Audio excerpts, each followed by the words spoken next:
when you think about it, it's an absolutely disastrous situation that we have, where in the classical music field, you have very few people who are so-called experts that are defining everything that's happening.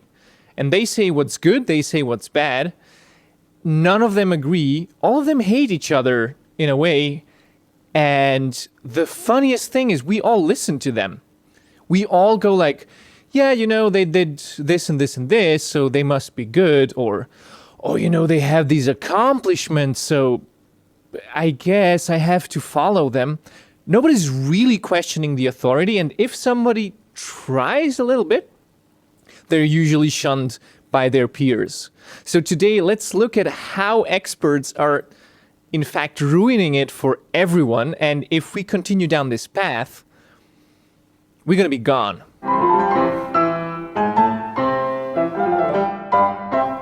Hello and welcome to the Artful Maestro Podcast. I'm your host, Nenad Leonart, harpsichordist and organist who is living in the 21st century and has kind of learned all the in and outs with tech, with personal development, with coaching others to become their best self and to actually become an artist that is being successful in their own career.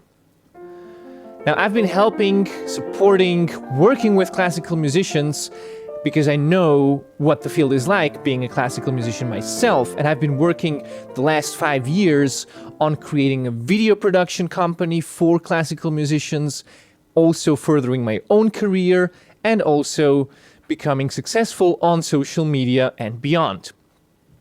Now, why I do this is because I think if we don't adapt, and today you will learn why we are actually not adapting.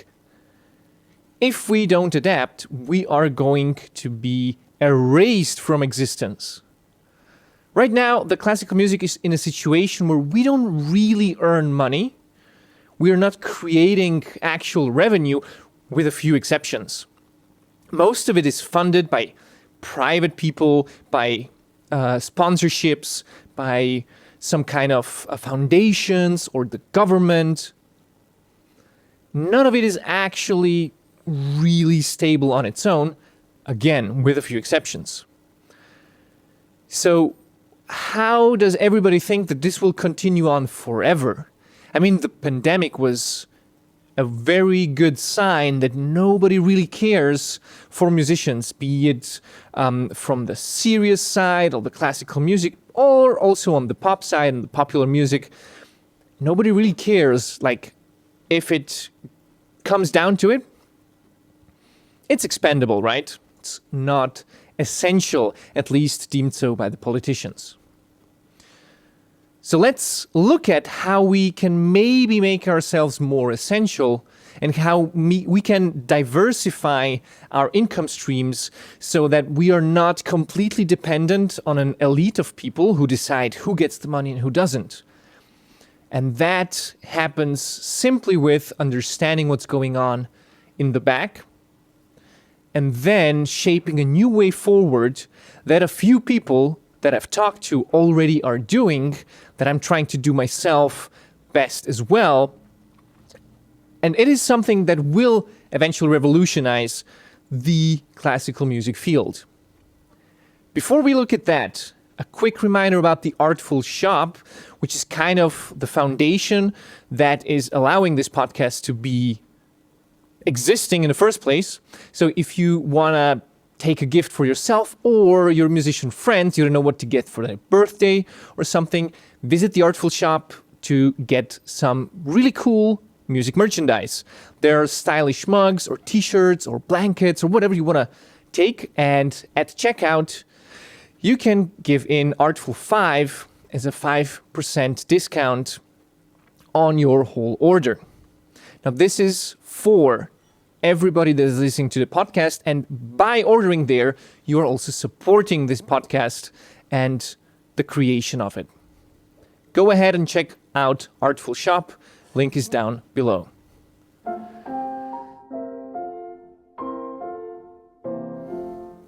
So why is the classical music field built upon these so-called experts? Well, we can call it a guru principle or like a God complex. Basically, we grow up in this kind of circumstances where there were a few really talented people and they get all the authority. They get all the, we call them remarkable. You know, the greats like Bach, like Mozart, like Beethoven. Who comes even close, right? And that's how we grow up. That's how we're brought up in the classical music field. And then we learn that there's so much authority on somebody being an awesome artist. But who says that they are an awesome artist? I mean, I do love Bach myself, and I have the highest respect for those. But who says that they are actually really, really, really, really at the highest peak? Like, when in your life have you been able to really distinguish, at what point could you say, this is a great composer because he's doing this and this and this and this? I don't know about you, but it took me a long time. Like, when I was growing up, I just enjoyed the music that was there, and some music I enjoyed more, some music I enjoyed less. But the point where I could actually go, wow, this is an amazing composer, came in my 20s. Like, before that, I was just, I don't know, a greenhorn. No idea what's going on. I could tell, yeah, that's cool music, but I couldn't tell really why. And looking at it, why did we think they were great before? Because somebody told us to. Somebody, presumably our parents or teacher or somebody else who had this figure of authority, they had the highest respect for, let's say, these composers, but they could have also had it for some artists, right? They could go and be like, this is the best recording. This is the best recording artist. I remember going to my teacher and asking him, which are the best pianists? Who should I listen to? Because there's so many recordings. And then he told me, well, go listen to this one and listen to this one because this and this and this, and they're the best. And so I did that. Funnily enough, I come into my music studies and I notice other pianists are enjoying other pianists.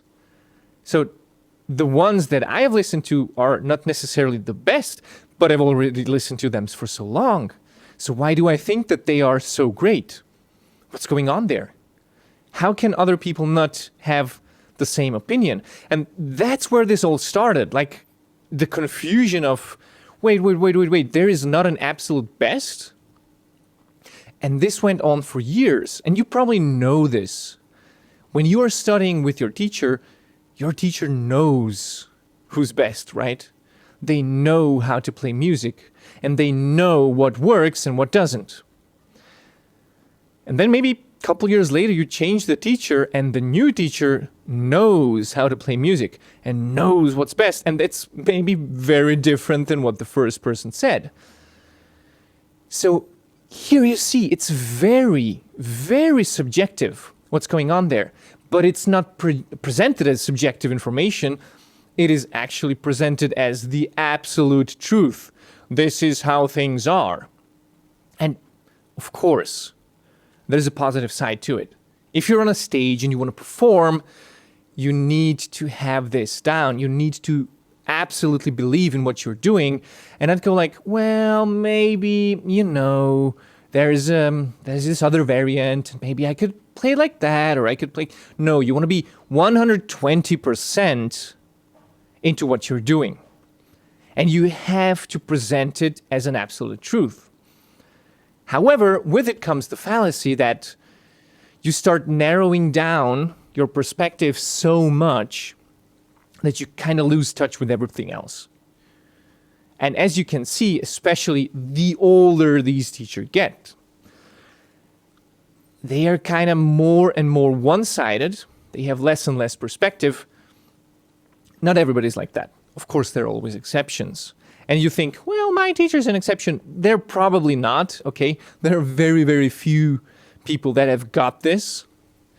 and that you can call an exception. Most of them pretend like they got it or have got it on a very superficial level, but they are not really in-depth understanding that this is very subjective matter.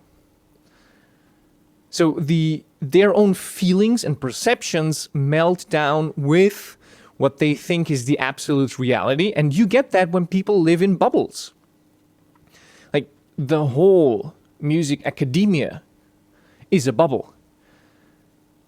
And literally everyone that I've talked to in my studies,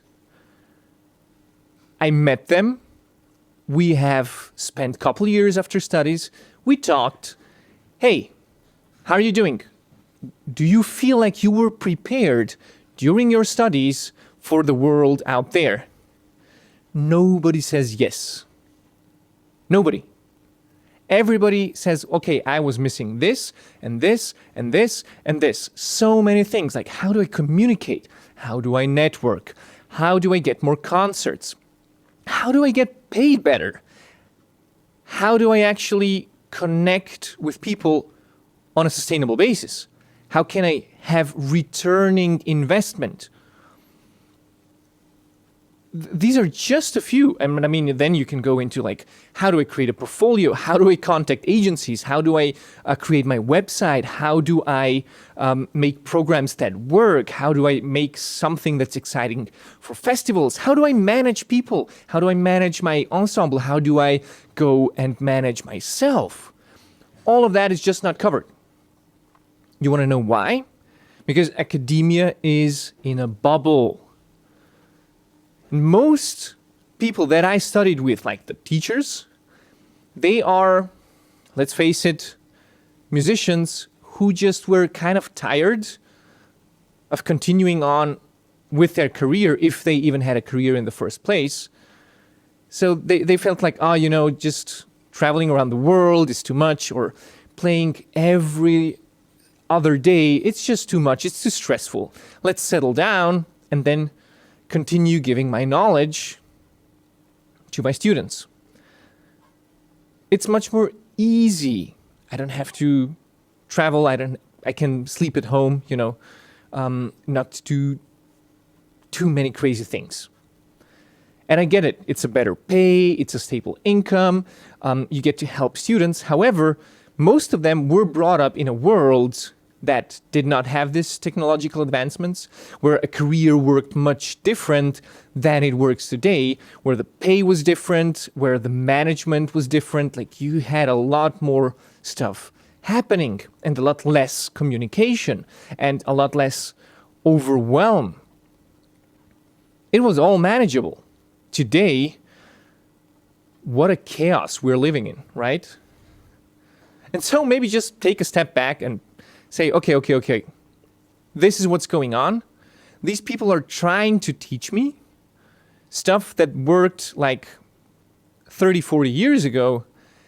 And most of that is art related, right? How do I use the instrument? How do I play the instrument? How do I understand the music? And so on. And this is just the artistic side, which is cool and awesome. And yet they present it like it's the absolute truth because they don't know anything different.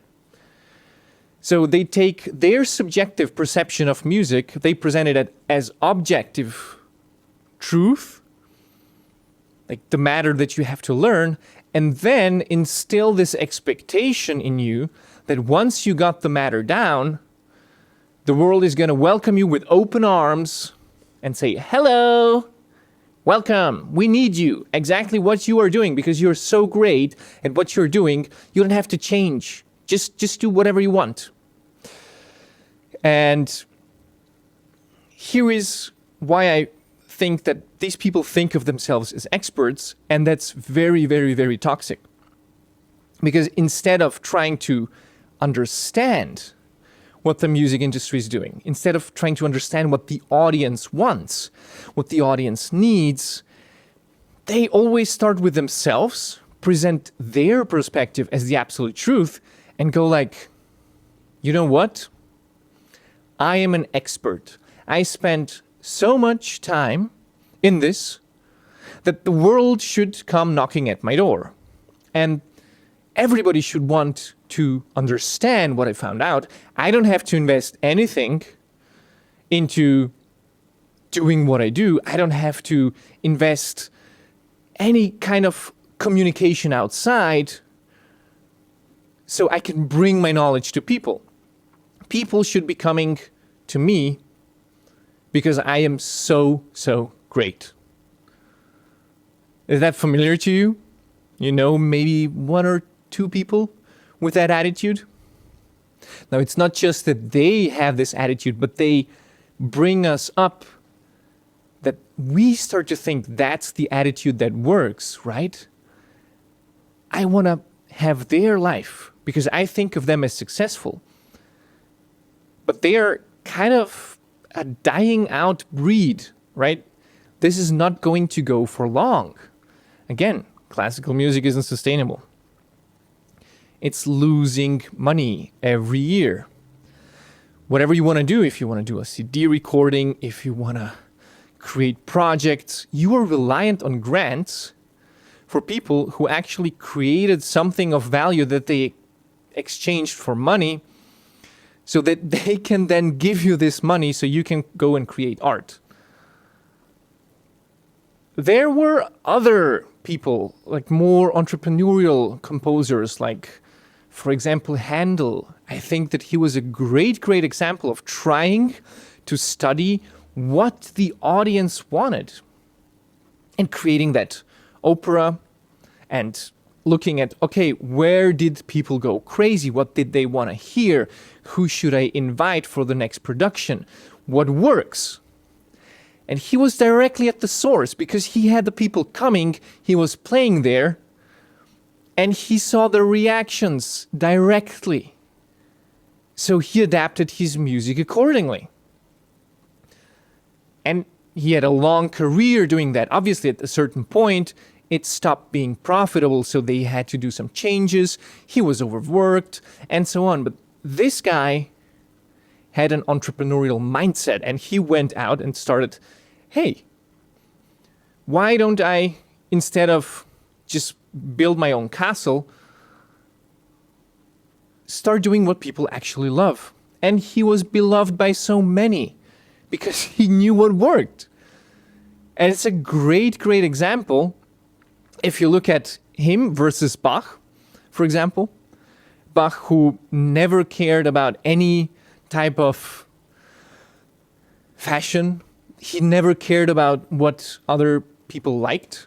He always cared about the truth and the art and what he perceived to be the one and only thing. Now, Bach today is one of the greatest for us, right? But during his lifetime, he didn't fare so well. He had, for example, Telemann, who got the place of cantor in Hamburg, which Bach really wanted, but Bach was just not popular. Telemann knew how to write popular music and how to be liked by the people, how to hit the spot with the current fashion. Bach, on the other hand, he was not as flexible. And he never got these cool posts. He kind of got the posts, but then also got into arguments with the authorities. Always. Handel was probably the most famous guy all throughout Europe. And he really paid attention to what people wanted. And he stayed true to himself, but he also gave the people what they were asking for. He actually paid attention.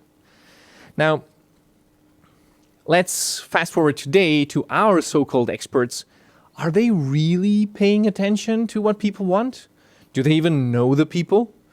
I don't think so. I think most of them are just doing what they think is right. What they feel, okay, this is how I was brought up. I don't have to second guess anything. I don't have to question it. Let's just do this. And to get confirmation that this is true, I will tell it to all of my students, and then my students can think and act exactly the same. So I get confirmed in my bias. That's actually what's going on. And the funniest thing for me, now that I've studied a little bit of marketing, or a lot of marketing, selling, how to communicate with people, how to build relationships, it is almost the opposite of everything that's going on in the classical music industry. It is literally not being an expert. It is about doing what works, testing out different things, trying out, and knowing that most of the things that you will try out will fail. Most of the stuff that, let's say, a marketer would go ahead and make, he would know that the probability of it hitting or just working as intended is very, very little. So they have an idea, they go try out the idea, see if it works, and then they try to improve. And they try to improve every little thing. Now, why is it that you yourself have never ever considered thinking about marketing? Because you were brought up this way. All the so-called experts and the teachers and the whole academia, they don't concern themselves with marketing or with selling anything. You know why? It's beneath them. It's just, that's for common people. That's for people who are scammy. That's for people who don't have a purpose. They don't know how to create art.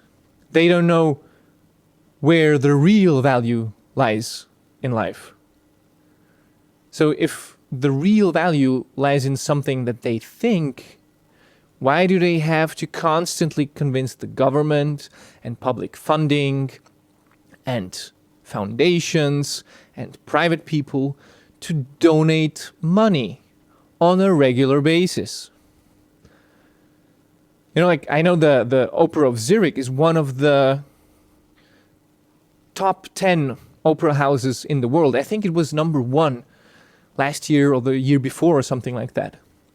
More than half of their budget is funded by the government.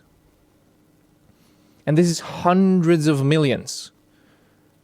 More than half of their budget. So they're not even profitable, and being like the at least top 10 in the world.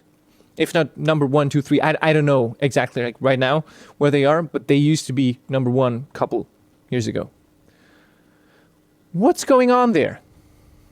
How is that possible that it is so much need for external pumping of money into it because they don't want to concern themselves with these things, which are absolutely below them? I have talked to a few other classical music creators, people who have success on YouTube or have success on Spotify or on Instagram, and they have built very, very solid careers, not by doing whatever the fuck they thought was good, but by actually catering to their audience. Obviously also staying true to themselves, but understanding what people want and creating more and better things to deliver it to them. This is what works. This is how it works, and this is the way that you want to go.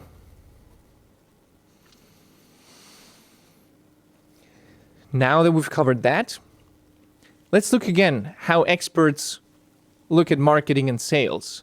Because I think you don't need to become a salesperson. You don't have to become like a great marketer, but you need to understand that through your education that you have had in the classical music field, there is a deep kind of almost a hate towards people who have success with marketing, to marketers themselves, and also to everything that has kind of to do with money. Money is always secondary, you know? But basically, most people that I work with, like the clients that come to me, they say, I am really lacking money. I need money to cover my basic expenses. And it's really, really hard in this industry. Like, you need to work so hard, or you need to work smart. In the beginning, it's usually both. But once that you make it in a smart way, you're able to get there. Now, when you look at these so-called experts, they did it in a smart way. You know why? They picked out the right time. Maybe they even had a little bit of luck. And again, they moved from the concert business, which is very fluctuating and unreliable, into some kind of fixed posts. So they are fixed teaching, or they become like principals, or they become like, managers or researchers or something that is, again, usually funded by the government. And then they can create their own job there. They shape what's going on. But instead of understanding that they were very lucky and what they are doing is actually living off of other people, they say, well, I am so great that I deserve living off of other people, even if the thing that I produce is not necessarily of value to anyone out there. It just has to be of value to me and maybe the one or two sponsors or people who are above me who have to give me the grant. And that's it. That's basically all the way how it has worked up until now. And probably it's not going to go very long in the future like this. Why do I say this? Because there are huge shifts happening. There's more and more people doing classical music, and there's less and less people listening to classical music. So if more people are learning and want to become educated, but you have less and less space for them to work, because again, there's less demand, there's less money coming in, the competition is going to become more fierce. And what is the value that you want to invest in? Is it going to be your network? Is it going to be play better? Is it going to be play faster? Is it going to be play in a very unique way that nobody else does? There's so many variables that you can do. And if you don't actually start testing them out, there is no real way for you to know what works. And most of these variants in classical music are so time-consuming to test out that it's not even worth trying out a second one. You kind of have just to decide, okay, let's do this and stick with it and hope it works. If you ask me, that is not a very, very good recipe for success. Now, regardless of where you are and what you do, if you really want to become successful with it, you need to learn how to communicate. You need to learn how to put yourself out there, and you need to learn how to market, how to find out what people need, and how to tell them that you have that thing that they need. Let them experience it, kind of get them to come out of their own motivation to join you in that one thing. If you don't do it, you might become the best person at something that nobody cares about. You might find yourself isolated and alone and asking yourself, why did I invest so many years of my life in this if nobody even cares? And the worst thing that you can do is being so unsuccessful with it that the only way you can solve it is to go and find somebody else who's going to pay your bills, and you can find a bunch of students to imprint your mistakes onto them and create a new generation of failed musicians. That's the harsh reality. That's what's going on. So do make the choice Do I want to continue this vicious cycle? Or do I want to be a person that changes course?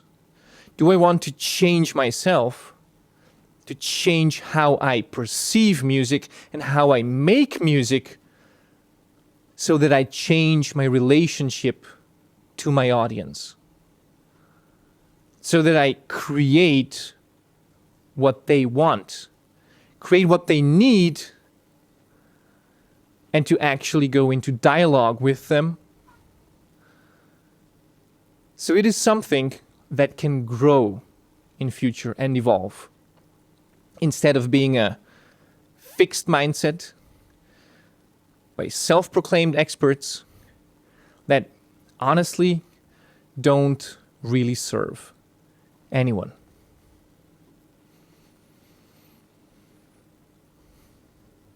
Thank you for listening in. Thank you for being here with this episode. These are very provoking thoughts. Now, I'm curious to know what you think of them. I'm curious to know what was your main takeaway from today, or maybe you even disagree with something that I said. Do let me know in the comments. Do let me know. You can also send me an email. I go through all of those. But you can also join the Artful Maestro Inner Circle, which is a place for classical musicians to exchange opinions, to help each other out, to grow together. We have their monthly meetings where you get to talk to me live.